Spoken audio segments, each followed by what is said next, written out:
ঢাকা টাঙ্গাইল মহাসড়ক উত্তরাঞ্চলের অনেক রুটের বাস ও পণ্যবাহী যান চলাচল করে এই রুট দিয়ে। দিনের বেলা মহাসড়কটিতে আইনশৃঙ্খলা রক্ষা বাহিনীর তৎপরতা চোখে পড়লেও রাতে তা অনুপস্থিত।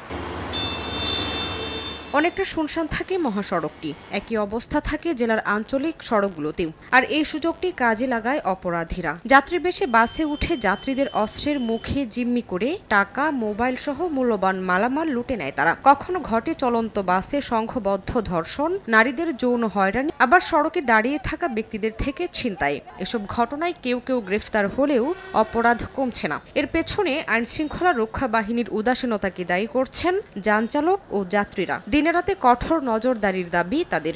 যে বাসে বা চলতে যে ডাকাতি, এটা আসলে সবার জন্য ভয় ভীতিকর। এখন আমার কাছে অনেকটা ভয় লাগতেছে। ইতিপূর্বে গেছি, কখনো কিন্তু এরকম ভয় লাগে না যে কোথায় কি ঘটনা ঘটে কিনা। রাস্তা যাত্রীর থেকে ইত্যাতে করে বাসের থেকে যাত্রী উঠতে পরে ডাকাতি করে। খুব আতঙ্কের মধ্যে, মানে ডাকাইতে আমি তো 2বার কোপ খাইছি। এটা আমার গাড়ি কমে লাগে, 2বার কোপ খাইছি এই টাঙ্গাইল থেকেই। আমাদের তো নিরাপত্তা নেই, তারপরে রোডঘাটে তো ঠিক মতো পুলিশ প্রশাসন থাকে না এখন বর্তমানে। তবে পুলিশ সুপারের দাবি, মহাসড়কে যাতায়াত নির্বিঘ্ন ও নিরাপদ চলাচলই টহল জোরদার করা হয়েছে। প্রায়ই গ্রেফতার হচ্ছে আসামি। এই মহাসড়কটাকে আরো বেশি কি করে নিরাপত্তা এবং যাত্রীদের আরো কিভাবে স্বস্তি দেওয়া যায়, এজন্য আমাদের মোবাইল টিমের কার্যক্রম আরো গতিশীলতা আনা হয়েছে। গত এক সপ্তাহে মহাসড়কটিতে 2টি ডাকাতি ও নারী যাত্রীকে যৌন হয়রানির ঘটনা ঘটে। এসব ঘটনায় এখন পর্যন্ত 5 জনকে গ্রেফতার করেছে পুলিশ।